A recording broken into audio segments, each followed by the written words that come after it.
León, muy buenas tardes. Todos estábamos aquí porque se ha quedado bastante gente fuera sin entrar y estamos aquí, pero no se puede. Las plazas son las que hay, son numerosas. Oye, pero pues empujamos la pared aquella. Pero bueno, bendito problema también, es señal de que hay deseo. Yo lo siento por todos los que se han quedado fuera, pero bueno, ya se repetirá también, seguro que este tema lo volveremos a tratar, ¿eh?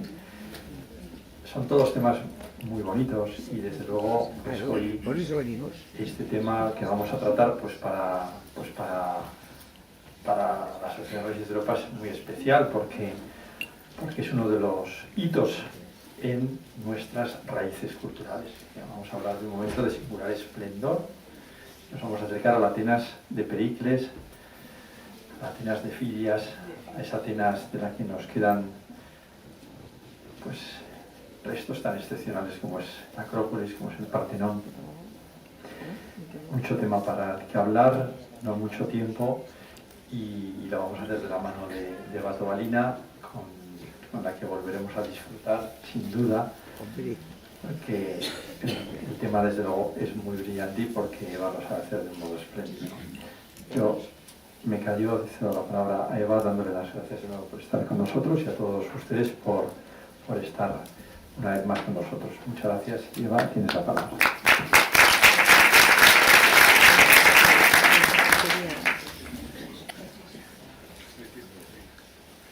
Buenas tardes a todos. Afrontamos hoy un tema como es el de la Atenas de Fidias y Pericles, como es el de la Atenas del siglo de oro, la Atenas del siglo de Pericles, que como efectivamente les ha indicado José Alipio, constituye uno de los momentos cumbres, constituye una de las cimas de nuestra propia civilización. El brillo, el esplendor, la cota de desarrollo a todos los niveles político, artístico, intelectual que se alcanzó durante estas décadas del siglo V ha dejado marcada la memoria de la humanidad, ha marcado la historia de Europa, la historia de Occidente y de hecho continúa marcándola hoy en día, porque los acontecimientos que estamos viviendo estas semanas seguramente no habrían tenido lugar del modo en el que están teniendo lugar ahora, ni habrían concitado nuestra atención del modo en el que la requieren, si no pesara sobre el subconsciente colectivo de todo aquel que habita un país occidental el recuerdo de la era dorada de Atenas, de la Hélade, de Grecia, de Pericles, de Fidias, de la Acrópolis, del Partenón y de tantos nombres que todavía resuenan en nuestra memoria. Durante estos años se construyó uno de los regímenes políticos más avanzados que ha conocido la antigüedad y sin duda se alcanzó una de las cimas artísticas e intelectuales más destacadas e influyentes en el pasado del hombre. Sin embargo, y esto debería ser una enseñanza para nosotros, estas cimas no se alcanzaron sin un precio, y en esta Atenas de Pericles no es, como se suele decir, oro todo lo que reluce. Detrás de este régimen político tan avanzado, detrás de la belleza de los edificios de la Acrópolis, detrás de la perfección del Partenón, se esconde una ciudad tiránica, se esconde un comportamiento brutal y se esconde además el que probablemente haya sido uno de los mayores desfalcos, uno de los robos más increíbles llevadas a cabo en toda la historia de la humanidad. Así que en esta conferencia de hoy a mí me gustaría explicarles a ustedes en qué consistió el siglo de Pericles, mostrarles todas sus luces, pero también hacerles ver el alto coste que muchos tuvieron que pagar por él y las sombras que se escondían detrás del brillo de estas creaciones artísticas e intelectuales. Para entender lo que sucedió, para comprender cómo pudimos llegar hasta la Atenas de Pericles, tenemos que remontarnos aproximadamente un siglo atrás en la historia de Atenas y tenemos que situarnos a comienzos del siglo VI a.C. En este momento, la Hélade vivía en una época a la que nos referimos como época arcaica y atravesaba un periodo de confusión social y política que se conoce popularmente con el calificativo de stasis, que viene a significar algo así como crisis, confrontación, enfrentamiento social. A comienzos del siglo VI a.C., Atenas, como la mayor parte de las polis griegas, estaba gobernada por un sistema aristocrático. Solo los miembros de unas pocas familias aristocráticas inmensamente ricas controlaban la política de la ciudad. Eran ellos los que copaban todas las magistraturas, eran ellos los que copaban el areópago, la asamblea que dirigía la dirección de los asuntos de la ciudad, y todo el resto de los ciudadanos de Atenas, los campesinos más o menos ricos, los comerciantes que se habían enriquecido con las transacciones comerciales, los mercaderes y los artesanos, apenas tenían voz y voto en lo que sucedía en la vida política de Atenas. Pues bien, las demandas de los campesinos propietarios, de los mercaderes y de los artesanos enriquecidos que querían ocupar un papel en el gobierno político de la ciudad de Atenas, que querían que los aristócratas compartieran con ellos el gobierno de la ciudad, estas demandas, como les digo, generaron una serie de enfrentamientos, generaron una serie de luchas sociales que hicieron que Atenas viviera un periodo muy duro de confrontación interna que es común a otras polis griegas y que, como les he comentado antes, se llama stasis. Para tratar de solventar esta situación crítica, los atenienses eligieron a Solón, arconte mediador, en el año 594 a.C. El puesto de arconte mediador era una magistratura que no existía en la política griega, en la política ateniense, y que se creó de forma extraordinaria para otorgárselo a Solón, encomendándole la tarea de que tratara de restaurar la eunomía. Eunomía significa armonía en griego y viene a ser tratar de restaurar las buenas relaciones, tratar de restaurar el orden armónico que existía en Atenas antes de que los artesanos, comerciantes y campesinos ricos lucharan con los aristócratas para que los aristócratas les cedieran parte de este poder. En la mentalidad de Solón y de muchos de los atenienses de comienzos del siglo VI, correspondía a los aristócratas gobernar y correspondía al resto del pueblo el dejarse ser gobernado. Y era necesario que todos supieran aceptar el lugar que les había tocado ocupar y que en esta aceptación fueran capaces de integrarse con armonía en el orden político ateniense. Bien, Solón, examinada la situación, consciente de que era imposible no hacer caso a las fuertes demandas de estas clases medias, que podríamos decir, de estos artesanos, de estos campesinos enriquecidos, decidió adoptar una serie de medidas, decidió crear una nueva constitución política para Atenas, que fue una completa revolución y que constituyó el primer paso que se ha dado en la historia del hombre hacia la democracia. Y ese primer paso a la democracia consistió en hacer algo tan revolucionario como dividir a los ciudadanos de Atenas según el dinero que tuvieran. Solón creó 4 grupos sociales en los que quedaron encuadrados todos los ciudadanos de Atenas y cada uno, la pertenencia a cada uno de estos grupos sociales dependía única y exclusivamente del dinero que tuviera uno. Los más ricos se encuadraban en el primero, a partir de ahí el resto se iban encuadrando en el resto de los grupos sociales, y por último, los pobres, aquellos que no poseían nada más que la fuerza de sus manos, aquellos que eran asalariados por cuenta ajena, se integraban en el último grupo social.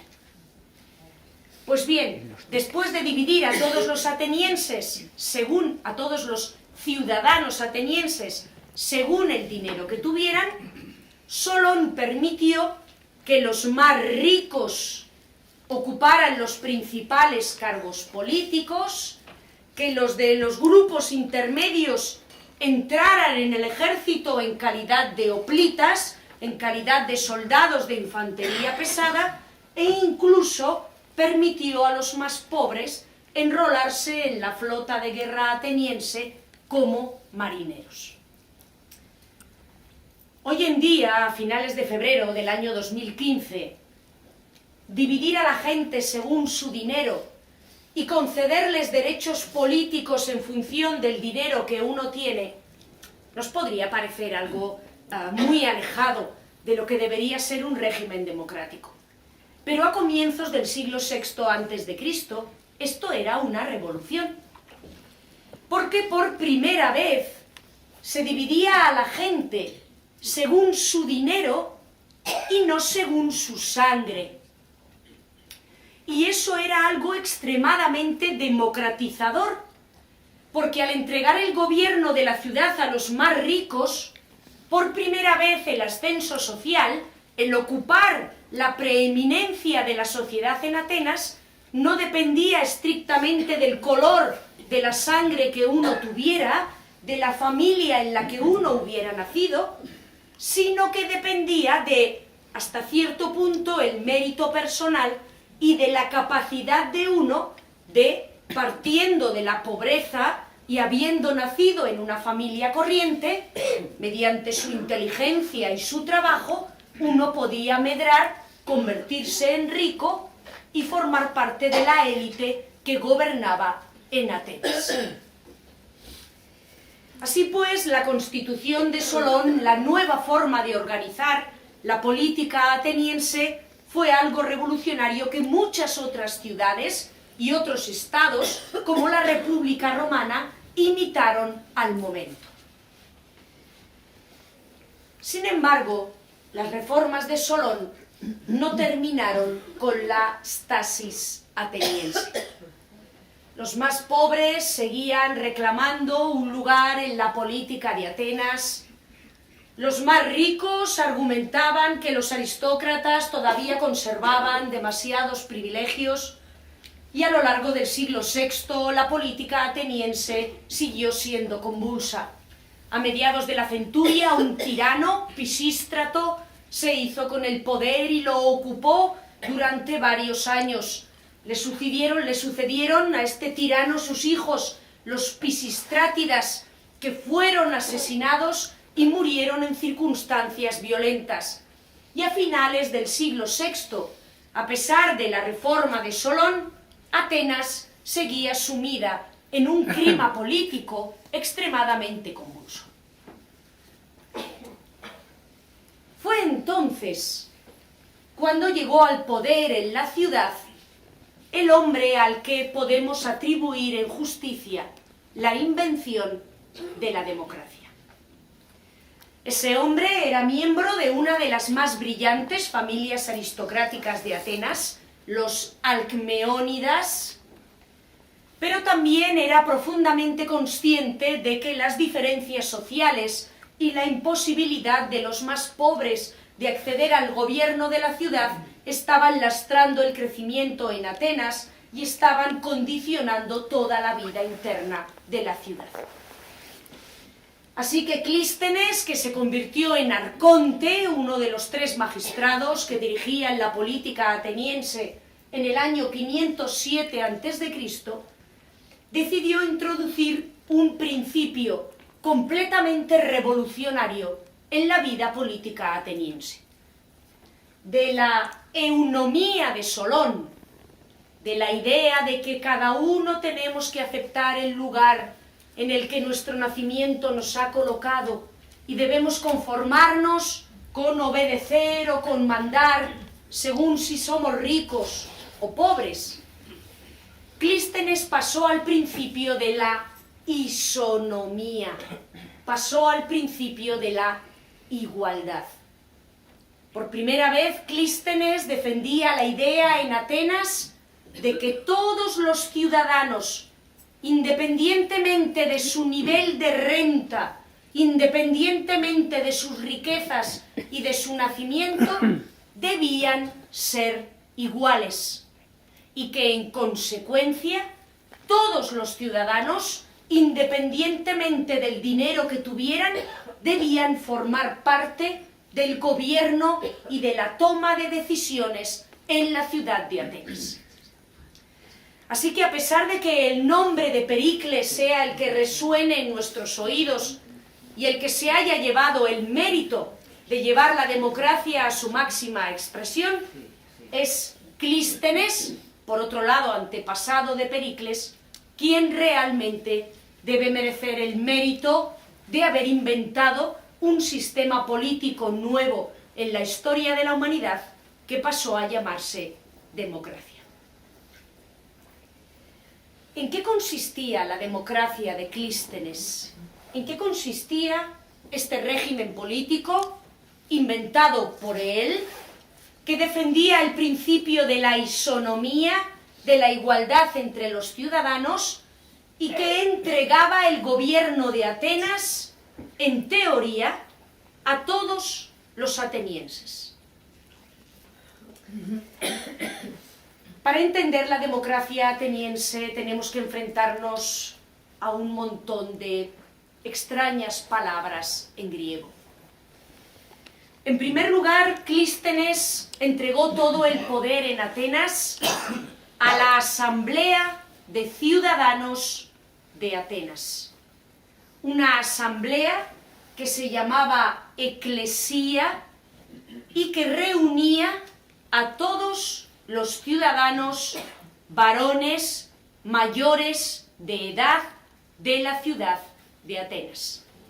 Esta eclesía, esta asamblea de ciudadanos, de varones libres, era la que elegía los cargos políticos, era la que elegía a los gobernantes de la ciudad y era también la que tomaba todas las decisiones importantes en Atenas. Cuando había algo importante que decidir, cuando había que declarar una guerra, cuando había que firmar una paz, cuando había que dar un giro brusco a la política de la ciudad, había que convocar a la eclesía, a la asamblea de todos los varones libres, y debían ser todos los ciudadanos de Atenas quienes tomaran juntos esa decisión importante para la ciudad. Sin embargo, como ustedes se pueden imaginar, ningún Estado serio puede gobernarse si para ello necesita reunir en asamblea a todos los ciudadanos varones libres de ese Estado. Si cada vez que tenemos que tomar una decisión o acometer alguna pequeña empresa tenemos que convocar a la asamblea, la vida política se haría absolutamente imposible, quedaría completamente trabada por la lentitud del proceso. Así que Clístenes diseñó, adaptó otra asamblea que ya existía y que se llamaba Boulé, y que estaba formada por 500 ciudadanos, varones, libres de Atenas, para que fuera esta asamblea más pequeñita, esta asamblea de 500 ciudadanos, elegidos anualmente, la que estuviera, por así decirlo, al tanto de la política de la ciudad. Cuando había que tomar alguna decisión realmente muy grave, se convocaba a la eclesía, al igual que cuando había que elegir los cargos públicos, pero de continuo, de normal, cuando había que tomar decisiones más pequeñas, decisiones más cotidianas, la que se ocupaba de hacer eso era la Boulé, esta asamblea de 500 varones ciudadanos atenienses. Además, no se obligaba a los 500 ciudadanos varones a estar permanentemente en ejercicio de su cargo, sino que se dividía el año en 10 periodos y se dividía la asamblea de 500 en 10 porciones y eran solo 50 de estos 500 integrantes de la asamblea los que durante un mes y un poquito más al año tenían que estar, por así decirlo, de guardia, siempre disponibles al servicio del Estado. Así que las decisiones grandes las tomaba la Eclesía, las decisiones medianas las tomaba la Boulé y las decisiones más pequeñas las tomaban los 50 miembros de la Boulé que en esa porción del año estuvieran de guardia. ¿Y por qué este sistema se llama democracia?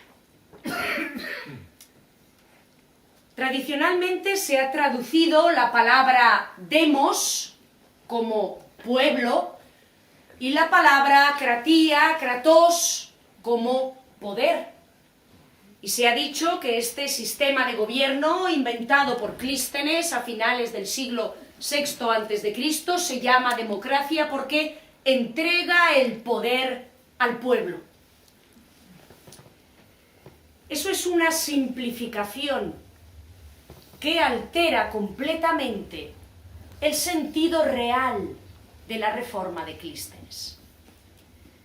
La democracia de Clístenes se llamaba democracia porque el poder, el control del Estado residía en último término, sí, en el demos.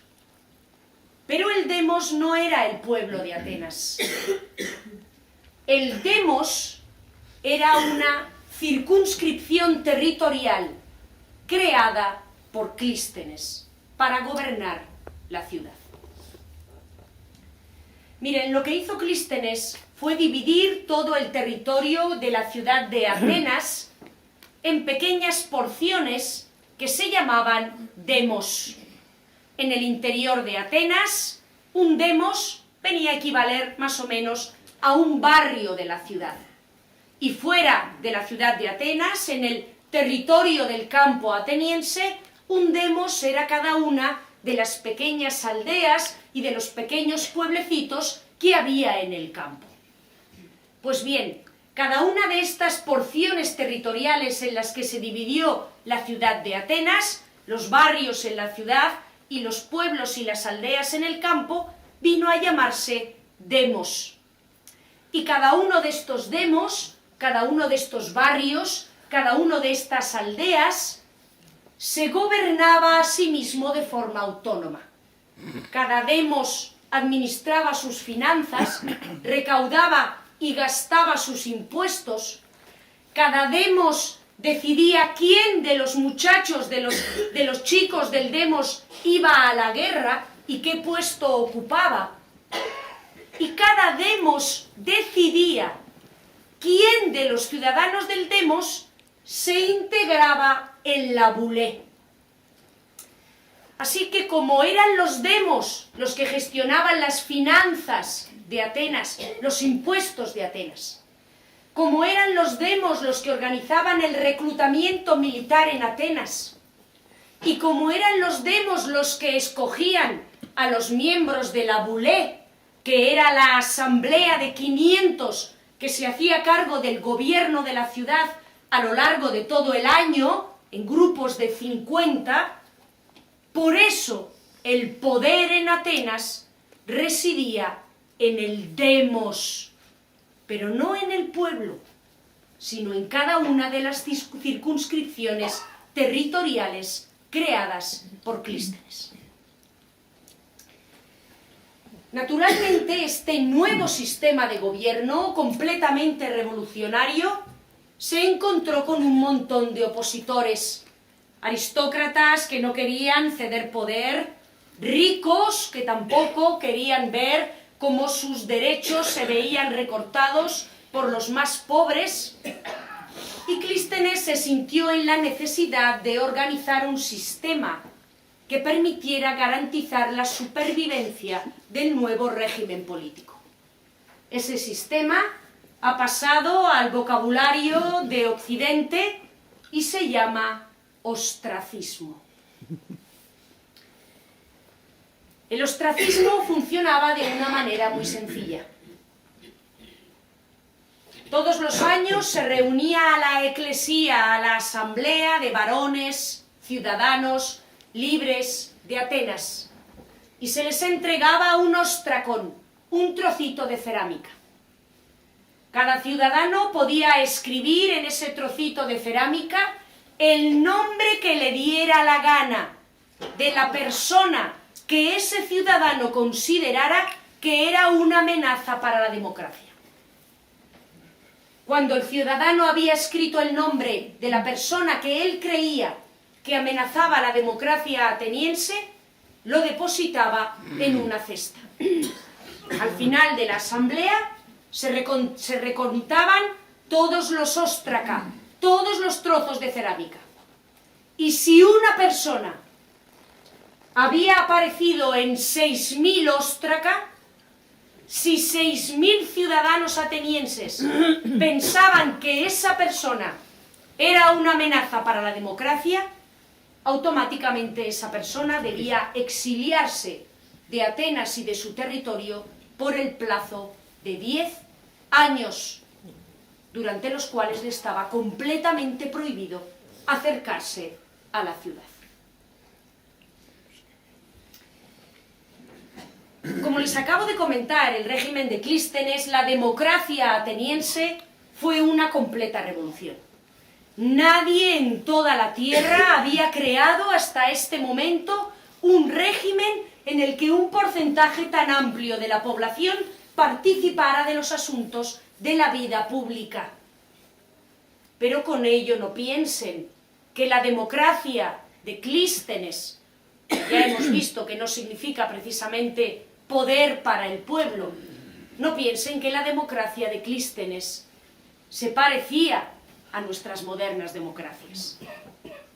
En la democracia de Clístenes tenían derechos políticos mucho menos del 20% de la población total de Atenas. De entrada, las mujeres, 50% de la población, estaban completamente apartadas de cualquier cosa que tuviera que ver con los asuntos públicos. Naturalmente, los niños menores de 18 años tampoco podían participar de la gestión de los asuntos del Estado. Desde luego, tampoco podían hacerlo los esclavos, que se contaban por miles en la ciudad de Atenas y a los que les estaba completamente prohibido participar en la vida pública. Y, por último, los extranjeros o los residentes en Atenas que no tuvieran la ciudadanía ateniense estaban, por supuesto, completamente vetados de cualquier gestión de la actividad pública. Así que, como ven en la diapositiva, sobre una población total que se calcula de unas 250.000 personas, participaban realmente en la democracia ateniense, o sea, eran varones, ciudadanos, mayores de edad, unas 40.000 personas, lo que, como les digo, no llegaba ni siquiera al 20% de la población de la ciudad. Mientras todo esto sucedía en Atenas, mientras los atenienses estaban muy entretenidos diseñando un régimen político completamente novedoso para la historia del hombre, lo cierto es que fuera de los muros de la ciudad estaban sucediendo un montón de cosas. Probablemente la más importante y desde luego la que a nosotros más nos interesa es que los persas habían construido el inmenso, el gigantesco imperio persa, cuyos confines iban desde la India actual hasta la zona de Bulgaria y Rumanía, incluyendo confines que iban desde Egipto hasta Armenia Georgia y Azerbaiyán en el Cáucaso. Pues bien, justo cuando Clístenes estaba organizando la democracia ateniense, el gran rey persa, que se llamaba Darío I el Grande, estaba extendiendo su inmenso imperio por las regiones de Tracia, como ven ahí, en la zona donde está hoy Estambul, en el noreste de la actual Grecia, y se estaba acercando peligrosamente a las polis atenienses.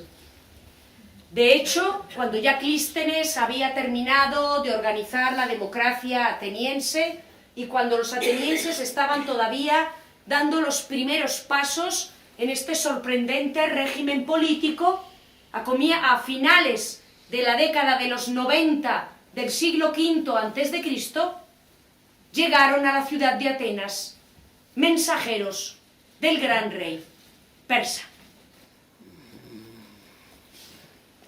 Estos mensajeros del gran rey persa fueron enviados a casi todas las ciudades griegas en el año 491 a.C., apenas 10 años después del nacimiento de la democracia. Estos mensajeros exigían a las ciudades la entrega inmediata de un tributo de agua y tierra que significaba que esa polis aceptaba el gobierno del gran rey y se sometía sin lucha ni resistencia al imperio persa. La mayor parte de las polis, comparando su insignificante tamaño con la brutal extensión de los dominios del gran rey persa, aceptaron inmediatamente someterse a Darío I el Grande.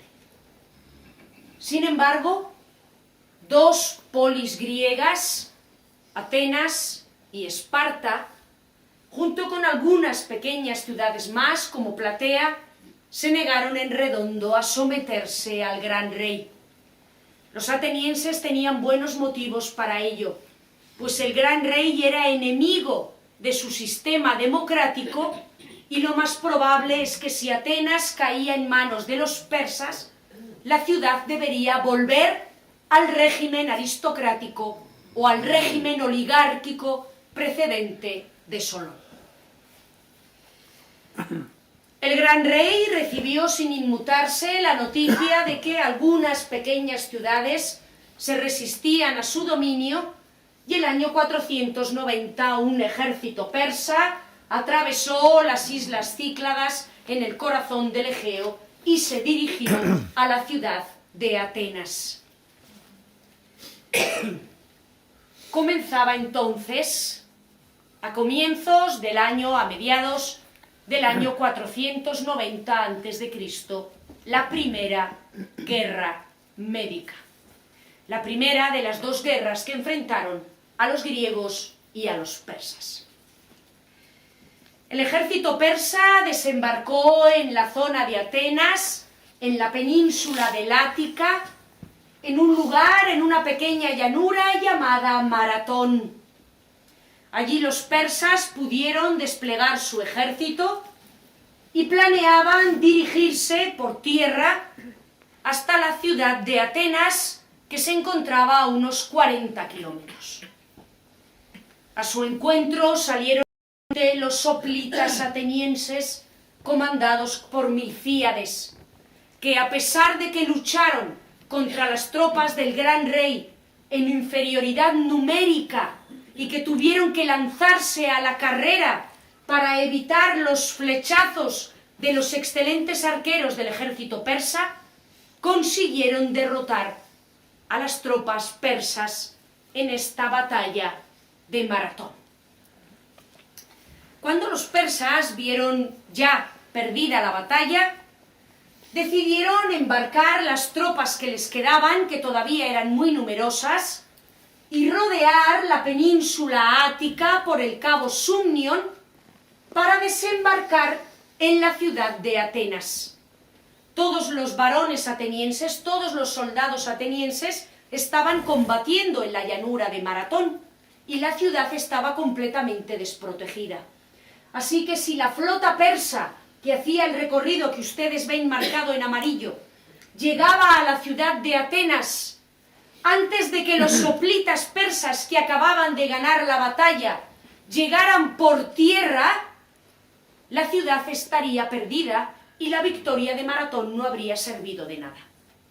Así que los soplitas atenienses, después de ganar la batalla, tuvieron que echarse su escudo y su lanza al hombro, echar a correr 42 kilómetros y llegar a la ciudad de Atenas para guarecerla, justo cuando los barcos del gran rey ya se vislumbraban en el horizonte. La victoria de Maratón terminó con la primera guerra médica, pero no había agotado ni remotamente los inmensos recursos del gran rey persa. Así que 10 años después, un nuevo monarca, Jerjes, lanzó una nueva expedición contra los griegos. Corría el año 480 a.C. y comenzaba la Segunda Guerra Médica. Esta vez hay que decir que los griegos prepararon la contienda un poco mejor. Los atenienses y los espartanos, aliados, crearon una doble línea de defensa que ven marcada en rojo frente a las tropas del gran rey que avanzaban en la dirección que ven en color amarillo.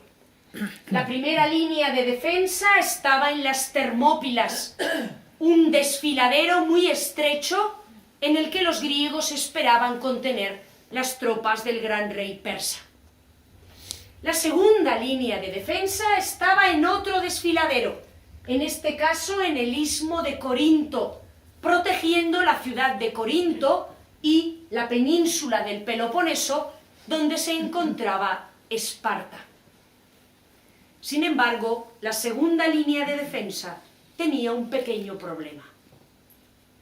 El muro que los griegos estaban construyendo en Corinto para detener al ejército del gran rey si superaba el desfiladero de las Termópilas, protegía a Corinto y a Esparta sí, pero dejaba completamente a merced de los persas a la ciudad de Atenas, que se encontraba al norte del istmo de Corinto.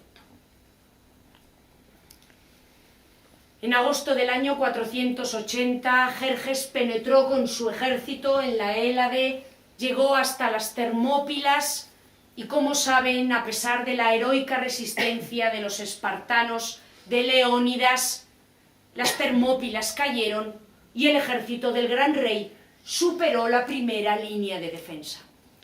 Inmediatamente los corintios y los espartanos acudieron a la segunda línea de defensa y a fortificar un verdadero muro que estaban construyendo cerca de la ciudad de Corinto. Pero eso implicaba que la ciudad de Atenas se quedaba sin ningún ejército entre las tropas del gran rey y la ciudad, porque todos los atenienses en edad de combatir se habían enrolado en la flota de la ciudad, confiando en que los soplitas espartanos los defendieran por tierra. Así pues, en septiembre del año 480, las tropas de Jerjes, con el gran rey a la cabeza, llegaron hasta el Ática, llegaron hasta la ciudad de Atenas. Los atenienses se vieron obligados a evacuar la ciudad, a sacar a toda la población que pudieron y a refugiarse los que llegaron al sur del muro de Corinto y los que no pudieron en la isla de Salamina, que como ven se encuentra justo enfrente del puerto de Atenas, justo enfrente del puerto del Pireo. Mientras los atenienses se habían refugiado en las colinas de Salamina y la flota ateniense, que era el único ejército que les quedaba, se había refugiado en las calas delante de la isla de Salamina, el gran rey de reyes Jerjes entró en la ciudad y la arrasó hasta los cimientos. Los edificios de Atenas fueron quemados y saqueados, los olivos y las vides de sus campos arrancados de cuajo, y la acrópolis de la ciudad, donde estaban sus templos más sagrados, fue completamente destruida, quemada y saqueada hasta la última piedra por los persas, hasta que no quedaron más que ruinas humeantes. Todo esto mientras los atenienses contemplaban imponentes el espectáculo del fuego desde la isla de Salamina. Y cuando la ciudad de Atenas había sido ya completamente arrasada, el gran rey se preparó para asestar el golpe definitivo. La flota de Jerjes, que ven en verde, cerró un lado de la salida de la bahía de Salamina, cerró el otro lado de la bahía de la isla de Salamina y, mientras el gran rey colocaba en el lugar que ven señalado con una estrella amarilla un trono para disfrutar del espectáculo de su flota aplastando a los últimos resistentes atenienses, las dos flotas persas avanzaron al unísono para destrozar a la flota ateniense que ven en naranja, que se había refugiado en la isla de Salamina. Y una vez destrozada la flota, masacrar a los ciudadanos que se habían refugiado en la isla. Era el 23 de septiembre del año 480 a.C. y allí en Salamina se libró una de las batallas más decisivas de la historia de la humanidad. Porque a pesar de que los persas duplicaban en trirremes a los atenienses, a pesar de que los atenienses combatían contemplando las ruinas humeantes de su ciudad, a pesar de que los atenienses combatían ya sin patria y a la desesperada, los atenienses consiguieron derrotar a los persas en la batalla de Salamina y lejos de contemplar la victoria de su flota, Jerjes tuvo que huir de su trono cuando unos hoplitas atenienses se atrevieron a desembarcar en la costa y a lanzarse contra él para capturarlo. La batalla de Salamina prácticamente inclinó la balanza de la Segunda Guerra Médica. Hubo aún otro combate en el año 479, la batalla de Platea, pero después de la victoria de Salamina, los griegos quedaron como vencedores de la guerra, de las dos guerras que habían librado contra los persas. Y no solo como vencedores, sino que los atenienses quedaron como la única ciudad que se había atrevido a plantar cara a los persas en las dos guerras, que había derrotado a los persas en las batallas decisivas de las dos guerras y que lo había sacrificado y perdido todo por defender la libertad de los griegos. Cuando terminó la Segunda Guerra Médica en el año 479, comienza medio siglo, 50 años de esplendor en Atenas. Estos 50 años, este periodo, recibe el nombre de la Pentecontecia, de la cincuentena, porque son 50 años en los que la ciudad de Atenas, vencedora de las dos guerras médicas, resistente frente al imperio persa, símbolo de la libertad de los griegos, va a dirigir completamente la política griega y va a vivir su periodo de máximo esplendor. Estos 50 años, esta Pentecontecia, es el periodo que conocemos como siglo de Pericles. Pero antes de pasar directamente a la figura de Pericles y a lo que supuso la Pentecontecia, tenemos que explicar el contexto político y militar que se abrió después de la victoria ateniense en la Segunda Guerra Médica. Una vez que los persas ya hubieran sido completamente derrotados en Platea, Atenas se puso a liderar una liga militar llamada la Liga de Delos, porque tenía su sede en la pequeña isla de Delos, en el corazón del mar Egeo, la ven marcada con un círculo rojo. Atenas, como les digo, lideró la creación de una liga llamada la Liga de Delos, en la que todos los miembros de la liga debían aportar soldados, barcos o, si no disponían de uno o de lo otro, dinero a una caja común situada en la isla de Delos para crear un ejército y una armada que se dedicara a luchar contra los persas y a liberar de los persas todas las ciudades que estos habían conquistado en el norte de Grecia, en el mar Egeo y en Asia Menor. Esa liga disponía, por tanto, de unos recursos económicos casi infinitos, puesto que había decenas de riquísimas ciudades que aportaban dinero a esa caja común de la isla de Delos. Y esa liga estaba completamente dirigida por la ciudad de Atenas, la gran heroína de la lucha contra los persas.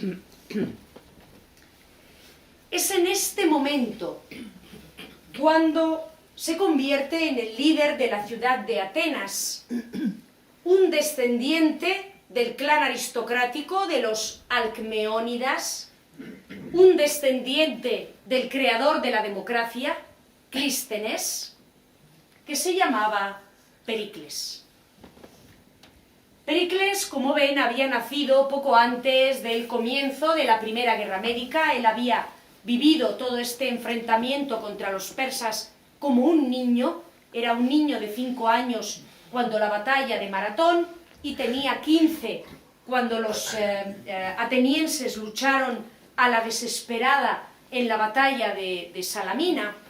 Y Pericles consiguió convertirse en arconte, que era un magistrado ejecutivo de la ciudad, y luego en estrategos de Atenas en el año 461 a.C. Como ven, apenas 20 años después de que comenzara la Pentecontecia, de que comenzara este periodo de 50 años en el que Atenas domina la vida política griega, domina la vida militar griega a través de la Liga de Delos. Pericles no solo era descendiente de Clístenes, sino que era un profundísimo admirador de la tarea de su tío. Y Pericles decidió llevar la democracia de Clístenes un paso más allá. Pericles se había dado cuenta de que había un grave problema en el sistema político diseñado por su tío. Bueno, Clístenes era tío de su madre, pero bueno, se suele decir que era tío de Pericles. Pericles se había dado cuenta de que en la democracia diseñada por Clístenes, aunque en teoría todos participaban de la vida política y el poder recaía en los demos, recaía en los barrios y en las aldeas que escogían a los que iban al ejército y a la bulé, en realidad, de facto, la vida política en Atenas seguía en manos de los aristócratas y de los ricos. A Pericles le parecía que si realmente los atenienses querían tener una democracia, tenían que dar el paso clave que realmente garantizaba en el siglo V a.C. y en el siglo XXI después de Cristo la existencia de una auténtica democracia. No puede haber democracia si no se les paga un sueldo a los políticos. Y el mayor enemigo de la democracia es no dar dinero a los cargos públicos. Por un motivo muy sencillo. Hasta nuestros días. Para participar en la vida política ateniense, para ser elegido arconte, para ser miembro de la bulé, para estar de guardia durante mes y pico, el mes y pico que te tocaba ser parte de los 50 que tenían que estar todos los días encargándose del gobierno de la ciudad, tenías que desatender tu negocio, tu campo, tu barco, tu ocupación habitual. Y la inmensa mayoría de los ciudadanos de Atenas no podían permitirse estar un año sin trabajar, ni siquiera estar un mes sin trabajar, ni siquiera estar una semana sin trabajar. Así que Pericles instituyó un nuevo sistema político, al que llamamos democracia radical, en el que por primera vez en la historia de la humanidad los políticos cobran por ejercer el gobierno de la ciudad. Esto es, por primera vez durante el tiempo en el que Clístenes dirigió los asuntos de Atenas, por primera vez a cada ateniense que formaba parte de un cargo público, a cada ateniense que abandonaba su campo para integrarse en la asamblea, para integrarse en los tribunales populares, para integrarse en la bulé, se le daba un dinero proporcional al tiempo que ese ateniense hubiera estado ejerciendo el cargo público. Los que tenían una mayor dedicación cobraban más dinero, los que tenían una menor dedicación recibían menos dinero. Este sistema fue una completa revolución que ahondaba en la revolución que ya había aplicado Clístenes y permitió que por primera vez, ahora ya sí, de verdad, hasta los más pobres de los ciudadanos atenienses pudieran participar en la vida política de su ciudad.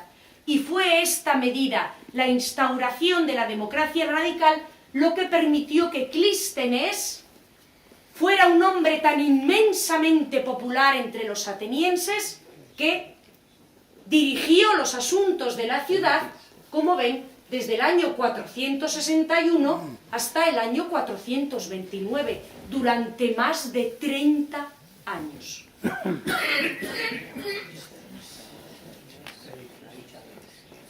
De todas las ciudades griegas, de todas las polis griegas que había en ese momento en la Hélade, muchas habían copiado el sistema de Clístenes y había muchas democracias repartidas por el mar Egeo. Pero ninguna adoptó el sistema de Pericles. Ninguna adoptó la democracia radical.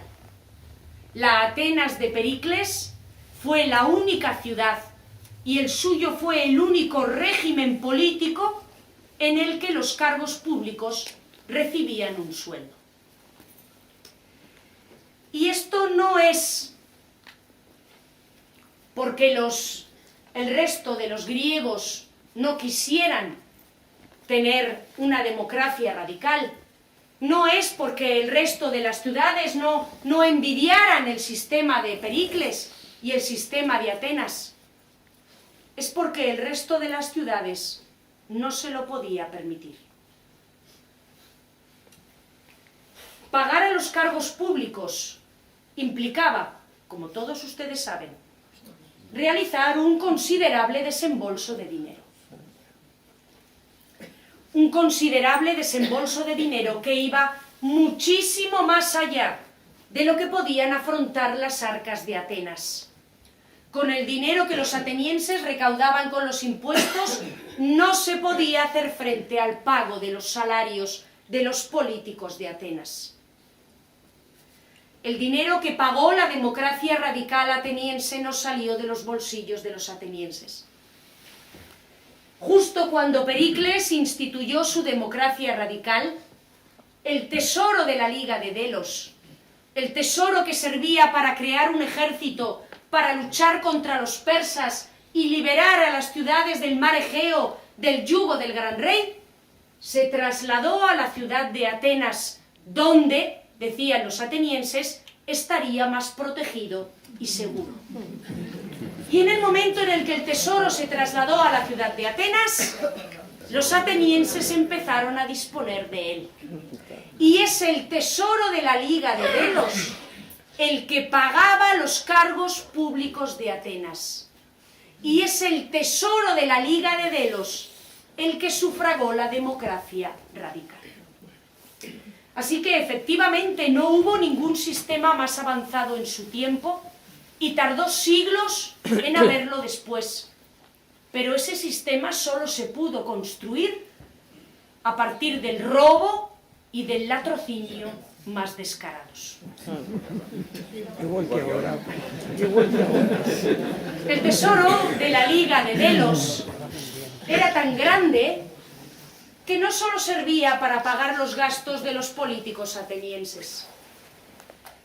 Si recuerdan, cuando el año 480 Jerjes, en el marco de la Segunda Guerra Púnica, invadió Atenas, había arrasado completamente la ciudad. Los edificios sagrados de la Acrópolis, de la polis, habían sido derrotados, derrumbados y reducidos a cenizas. Y los atenienses habían decidido dejarlos así, en recuerdo de la guerra que casi les cuesta la existencia de su propio Estado. Pero una vez que Pericles se vio en manos del inmenso tesoro de la Liga de Delos, a partir de la década de los 50 del siglo V a.C., decidió emplear este tesoro en el mayor programa monumental emprendido jamás por una ciudad griega. Decidió emplearlo en la reconstrucción total de la Acrópolis y en la construcción del pórtico de la Acrópolis, de los propíleos, de un nuevo templo en honor de Atenea, el Partenón, de una maravillosa estatua de la diosa la Atenea Parcenos, de otra maravillosa estatua de la diosa la Atenea Promacos, de un teatro, el teatro de Dionisio, y de un Odeón, el Odeón de Pericles. Naturalmente, los miembros de la Liga de Delos se quedaron escandalizados porque ellos aportaban todos los años enormes sumas de dinero que en realidad servían para pagar la democracia radical y la construcción del Partenón, de los propíleos y del teatro de Dionisio. Pero Pericles les replicaba que había sido Atenas la que había dado su sangre por defender la libertad de Grecia y que habían sido atenienses los que habían muerto en Maratón, en Salamina y en Platea, y que los griegos les debían ahora a los atenienses la reconstrucción de la ciudad que por culpa de la cobardía de los griegos había sido arrasada por los persas. La Dirección General de los Trabajos, de los inmensos trabajos que en el plazo de unos 15 años se llevaron a cabo en la Acrópolis ateniense para reconstruirla por completo, se encomendó a un celebérrimo escultor originario de la ciudad llamado Fidias. Y así, aunque el Partenón tiene sus propios arquitectos, la Dirección General de las Obras corresponde al genial escultor ateniense Fidias, que había nacido en una fecha cercana a la batalla de Maratón. Tenía más o menos la misma edad de Pericles, en una fecha cercana al 490 a.C. Así pues, bajo la dirección de Fidias y de Pericles, con el dinero de la Liga de Delos, se levantó el Partenón de Atenas, se realizaron los maravillosos frontones realizados por Fidias, que hoy componen los mármoles de Elgin y que pueden verse en el Museo Británico. Se talló el maravilloso friso de las Panateneas, se levantó la impresionante estatua criselefantina de oro y de marfil de Atenea Parcenos, Atenea la Virgen, realizada por Fidias, como les digo, con enormes bloques de oro y enormes planchas de marfil, y que era la estatua de culto de Atenea que se encontraba en el interior del Partenón, en el interior de su templo, y que naturalmente hemos perdido, aunque conocemos bastante bien, porque conservamos varios exvotos, entre exvotos y souvenirs que se hicieron en época antigua de esta escultura y que nos reproducen, junto con una descripción de Pausanias, más o menos cómo debía de ser la escultura. Y a Fidias también le corresponde la elaboración de otra estatua de Atenea, mucho menos conocida, que estaba situada en el exterior, como ven, ahí en el corazón de la Acrópolis, y que era lo primero que uno veía cuando entraba en la Acrópolis de Atenas y superaba los propíleos, el pórtico, y que se llama Atenea Promachos. Atenea, la que va a la cabeza de las tropas el día de la batalla, en el momento de la batalla. Esta estatua de Atenea Promachos, que tenía entre 7 y 9 metros de altura y que, como les digo, estaba situada en el corazón mismo de la Acrópolis, estaba realizada con el bronce que los atenienses habían conseguido como botín de los persas en la batalla de Maratón.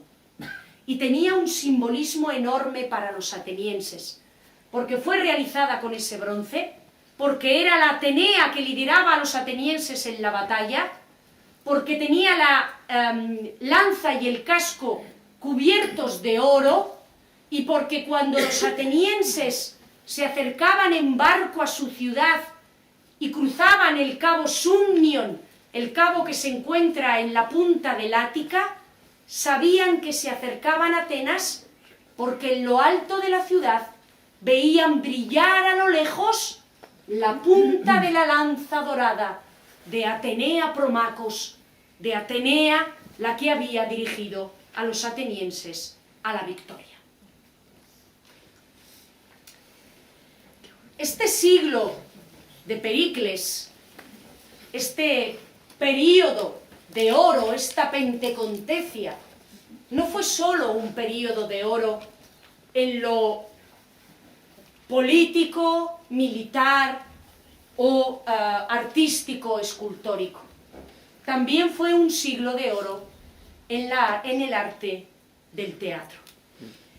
En la Atenas de Pericles se estrenaron las obras de Esquilo, de Sófocles y de Eurípides, que pertenecen los tres a tres generaciones diferentes, pero que los tres vivieron en el siglo V a.C. Y en la Atenas de Pericles se estrenaron las deliciosas comedias de Aristófanes, que precisamente hizo a Pericles y a su amante Aspasia de Mileto blanco de muchas de las crueles invectivas que este genial comediógrafo griego desplegaba en sus obras de teatro. Sin embargo, a finales de la década de los 30, todo el brillo de la Atenas de Pericles empezó a extinguirse. Empezó a extinguirse en primer lugar porque los aliados atenienses, los miembros de la Liga de Delos, estaban cansados de aportar dinero a la caja común para que el dinero fuera directamente a Atenas y se ocupara en pagar las obras públicas de Atenas y los cargos públicos de la ciudad. Fueron muchas las ciudades miembro de la Liga de Delos que trataron de salirse de la Liga porque veían que aquello solo era un instrumento del imperialismo y de la codicia atenienses. Y la democrática Atenas, la ciudad que había inventado la democracia y la había llevado a su último extremo con la democracia radical de Pericles, cuando una ciudad de la Liga de Delos se quería salir de la alianza, le declaraba la guerra, la invadía, la arrasaba y colocaba en su territorio a colonos y militares atenienses para garantizar su permanencia dentro de la Liga y para garantizar que siguieran pagando dinero para mantener la caja de la Liga de Delos en Atenas. El ambiente en el Egeo se fue haciendo cada vez más enrarecido a medida que los intentos de defección de las polis miembros de la Liga fueron haciéndose mayores y a medida que las ciudades aliadas de Esparta en la Liga del Peloponeso, que tenía su propia alianza, comenzaban a aliarse con las ciudades de la Liga de Delos descontentas con Atenas y a ofrecerles ayuda para abandonar esta tiranía insoportable que habían impuesto los atenienses. Pero en el interior de la ciudad el ambiente también era cada vez más complicado. A medida que el panorama bélico se complicaba, a medida que la tensión con Esparta aumentaba, la fama de Pericles en el interior de la ciudad iba decayendo. Sus adversarios políticos atacaron primero a su amante, Aspasia de Mileto, a la que acusaron directamente de ser la dueña de un burdel y de corromper a las mujeres de la ciudad de Atenas. Sus adversarios políticos acusaron también a su colaborador, Fidias, al que se le denunció por haber robado parte del oro para la estatua de Atenea Parcenos y de haber cometido blasfemia al representarse él en un retrato en el escudo de la estatua de la diosa protectora de la ciudad. Y se atacó incluso al propio Pericles, porque se encontraron algunas irregularidades en la gestión de los fondos públicos que Pericles había manejado para sufragar las obras de la Acrópolis. Los costes subieron por encima de lo presupuestado. Pericles no podía explicar el destino de algunos dineros que se habían extraviado en el pago de los propíleos y toda su gestión fue puesta en duda. Justo en ese momento, en el año 431, 431 a.C., viendo débil al político ateniense, Esparta y sus aliados le declararon la guerra. En ese momento estalló la llamada Guerra del Peloponeso y terminó la Pentecontecia y el siglo de oro de Pericles. Cuando los espartanos les atacaron, los atenienses se encerraron en el interior de la ciudad, a salvo de unos largos muros que habían construido y que conectaban Atenas con el Pireo y que se habían sufragado con los fondos de la Liga de Delos también. Los atenienses se encerraron aquí y resistieron intentos de asalto espartano. Pero, hacinados más de 300.000 personas en una pequeña ciudad durante meses, empezó a extenderse la enfermedad, murieron los dos hijos mayores de Pericles y el propio líder les siguió el año 429 a.C. Tras la muerte de Pericles, los atenienses se quedaron sin guía. Los atenienses perdieron la guerra del Peloponeso. La democracia radical terminó en un baño de sangre y todo el brillo de la Atenas de Pericles se extinguió para nunca más volver. En los siguientes 2400 años, Atenas nunca recuperó el brillo, la grandeza, el liderazgo que había tenido durante la Pentecontecia, durante el siglo V antes de Cristo. Muchas gracias.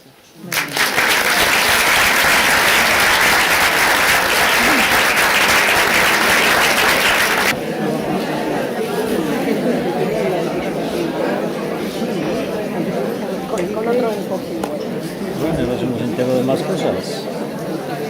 Vamos a tener que traer la chuleta. Yo os quería dar un aviso, como estamos filmando la conferencia y se pondrá en la página web de Redes de Europa, si tenéis algún amigo que no ha podido entrar, pues también hacérselo saber para que se pueda ver, no en directo, pero bueno, tranquilamente en casa. Muy bien, pues ahora hemos visto estas luces y sombras de este momento concreto, de este momento esplendoroso. Hemos visto también la costa de... y también de esa centrarse en la propia ciudad y también esa falta de unidad en el mundo griego, ¿no? Bueno, pero ahora tenéis la posibilidad de preguntar a Eva las dudas que tengáis o las inquietudes y os animo a que os lancéis a preguntar, que seguro que más de alguna pregunta tenéis. Vencer aquí los naturales pudores y a no tener temor a manifestar las dudas. ¿Qué opinas o qué opinión nos merece a los historiadores la enfermedad que se produjo allí? ¿Cuál de ellas? ¿El tabardillo pintado o la peste? A ver. Se suele decir peste, ¿no? Normalmente cuando uno lee peste. Pero lo cierto es que no se sabe, las descripciones son muy vagas. Lo cierto es que los dos hijos de Pericles, los dos hijos mayores, los que había tenido con su primera mujer, murieron en el transcurso de 4 días, se dice, uno con respecto a otro, así que debía de ser una enfermedad muy virulenta, y muy poco tiempo después murió el propio Pericles y murieron un montón de atenienses, pero las descripciones son muy vagas. Yo lo último que he leído hablaba de fiebre tifoidea. Yo he leído fiebre tifoidea. ¿Tifus? Exantemático. Exantemático. No es lo mismo. O tabardillo pintado. ¿Cómo tabardillo? Tabardillo pintado es el nombre del tifus exantemático. Pues mire, eso no lo conocíamos. Y no tiene nada que ver con la fiebre Por el apunte. Esto es un experto. Y entonces dice que se ha llegado a esa conclusión. Se discute porque se habla de peste, pero Tucídides no habla de las bugas de la peste, que es lo típico. Entonces, y como habla de unas lesiones que podían ser también muy relacionadas con esa enfermedad llamada tifus exantemático, muy propia de las guerras, además, que se ha dado en muchas guerras, pues por eso se dice que podía ser eso, ¿no? Pero yo quería si sabían los historiadores más Que va, yo he leído peste. que los médicos. Peste por un lado, ambiguo, no se sabe por otro, y como le digo, fiebre tifoidea por otro sitio. Así que yo estaba completamente Lo desencaminada. que pasa es que como la fiebre es tifoidea, tifus, pero no tiene nada que ver nada, son dos cosas distintas. De acuerdo, pues muchas gracias. Un día por te el- comentaré por el cómo se apunte. produce. Todas que estudian medicina. No es el momento.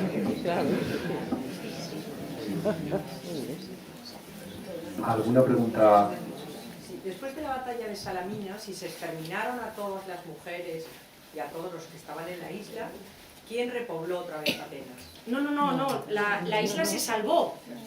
Pero ¿no has comentado que se había sentado el otro en el trono para ver? Sí, se había sentado en el trono. Mire usted dónde está el trono. A ver, cuando los persas llegaban a la ciudad, digamos que hubo 3 grupos. Un grupo, el más avispado, se fue a Corinto y se escondió detrás del muro que se estaba construyendo en Corinto, y probablemente la mayor parte de la población ateniense se refugió allá. Otro grupo se quedó en Atenas. Había habido un oráculo de Delfos que les había dicho a los atenienses que se salvarían si se defendían detrás de unos muros de madera.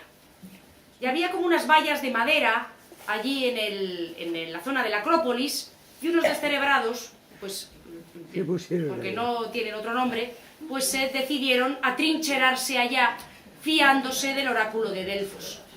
Y bueno, pues fueron completamente masacrados por los persas. Estamos hablando de un ejército de más de 100.000 persas, había unos señores detrás de unos chavisques de madera, bueno, pues fueron completamente arrasados. Y el tercer grupo lo forman los que no pudieron huir a tiempo y fueron embarcados. Los atenienses sí que tenían flota, no tenían infantería, pero tenían flota.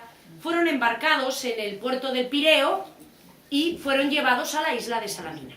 Y se refugiaron allí, en Salamina, junto con los marineros, junto con los soldados de la flota.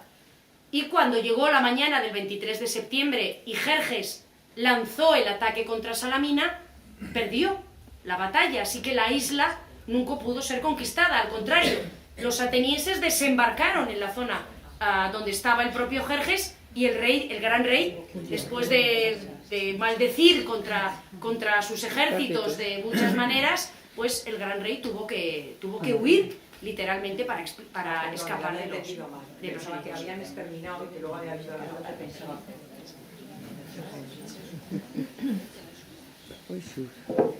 Una pregunta, Eva. Se sabe más o menos, esto es quizá historia ficción, ¿no? Pero si hubiera sido conquistada Atenas por los persas, por Jerjes, tú ya comentaste, ¿no? Probablemente se habría impuesto, la democracia habría desaparecido. El régimen vigente en el Imperio Persa era más parecido al que encontrábamos en el mundo heleno antes de Clístenes, era un régimen verdaderamente oligárquico, brevemente un poco las diferencias entre el mundo persa y el mundo heleno. En Grecia había monarquías. Esparta, por ejemplo, era una diarquía, tenían 2 reyes. Pero en Grecia lo que había era regímenes aristocráticos. Esparta en realidad tenía 2 reyes, pero era un régimen aristocrático. Regímenes oligárquicos como el de Solón, los ricos gobiernan, que era el régimen que tenía la República Romana, por ejemplo, y regímenes democráticos, no la democracia radical, pero sí la democracia de Clístenes. El imperio persa era una monarquía autoritaria absoluta. Eso sí, el imperio persa no habría podido gobernar un imperio que iba desde Rumanía hasta la India, de haber sido muy exigente con sus gobernados. El imperio persa dejaba a sus gobernados completa libertad de organización política, siempre y cuando pagaran sus impuestos. Por ejemplo, los hebreos de Judea y de Samaria tenían una teocracia, les gobernaba un sumo sacerdote. A los persas les daba igual, que les gobernara un sumo sacerdote, un rey, un grupo de aristócratas, mientras aportaran sus impuestos puntualmente al sátrapa, obedecieran al gran rey y enviaran tropas cuando se lo demandaran, todo lo demás les daba igual. Eso sí, en la lucha política que se había producido en las ciudades griegas, naturalmente, cuando nosotros pensamos en Atenas, nos pensamos que todos los atenienses son demócratas, pero no es así. Había muchísimos atenienses que defendían un régimen aristocrático o que preferían un régimen oligárquico. En estos sectores de aristócratas atenienses, sobre todo, que preferían un régimen aristocrático, habían tenido contactos con el gran rey. Y muchas veces lo que hacía el gran rey para conquistar una ciudad era ganarse a un sector de la ciudad, normalmente el sector más aristocrático, y decirle: si conseguís que la ciudad se rinda a mí, yo os coloco a vosotros en el poder. Y normalmente las democracias eran reemplazadas por regímenes aristocráticos dirigidos por aristócratas afectos al rey. Y eso es probablemente lo que habría pasado en Atenas. Pero los atenienses habrían podido seguir organizándose a su manera, con sus estructuras, podrían haber tenido una tiranía, un régimen oligárquico, aristocrático, mientras pagaran sus impuestos al gran rey. Eso le traía un poco de Tras la guerra del Peloponeso, el régimen democrático de Pericles... Sí, desaparece por completo y se impone un régimen aristocrático en el contexto del suicidio de Sócrates. Sócrates estaba completamente en contra de la democracia de Pericles. Sócrates, según Platón, decía que la democracia de Pericles había convertido a los atenienses en unos vagos y en unos aprovechados que vivían sin trabajar de ejercer cargos públicos. Y Sócrates había formado parte o estaba vinculado a un grupo de aristócratas atenienses que estaban de parte de los espartanos para derrocar el régimen democrático e imponer un régimen aristocrático o al menos oligárquico en Atenas, porque Platón y Sócrates y Aristóteles también estaban en contra de la democracia porque les parecía un mal sistema.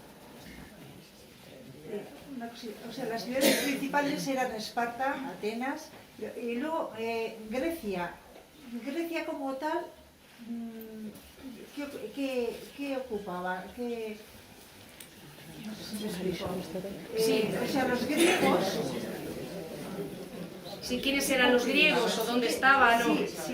Bien, todo el mundo griego, decir Grecia es un poco incorrecto, lo correcto sería hablar de la Hélade. Todo el mundo griego, lo que pasa es que bueno, decimos Grecia pues por comodidad, por costumbre, y además tenemos a los griegos ahora tan en la cabeza que todo el mundo griego está dividido en polis, o sea, está dividido en ciudades-estado. En la Grecia continental, que decimos, pues las más importantes son Esparta, Corinto, Atenas, Tebas, por ejemplo, también era una ciudad griega muy importante, y Tebas era una ciudad de parte de los persas, fue aliada de los persas desde el principio.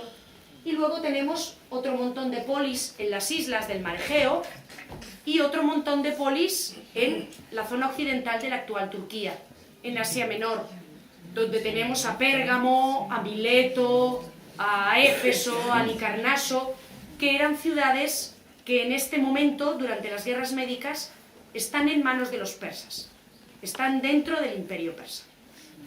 De hecho, la Liga de Delos se crea para liberarlas de los persas, aunque en justicia estas ciudades no tenían ningún interés en ser liberadas, porque de hecho muchas decían que vivían mejor con los persas que luego dentro de la Liga de Delos ateniense, y algunas fueron liberadas realmente a la fuerza, lo de liberadas entre comillas, pero digamos que había un montón de ciudades en todo el Egeo y eran ciudades-estado. Bien, pues yo creo que seguro que hay más temas, seguiríamos hablando de ello, pero bueno, ya iremos apuntando en otros temas. Sí que solamente comentaros que la próxima semana, el miércoles a las 7:30 de la tarde, tendremos otra conferencia sobre un tema diferente, sobre un tema también de extraordinario interés, que va a ser, vamos a ver, esa gran ruta que unió el mundo desde el Extremo Oriente, desde China hasta Occidente, la ruta de la seda. Será el próximo miércoles 4 de marzo a las 7:30 de la tarde. Pues muchísimas gracias. Muy curioso, Luis. Eso también.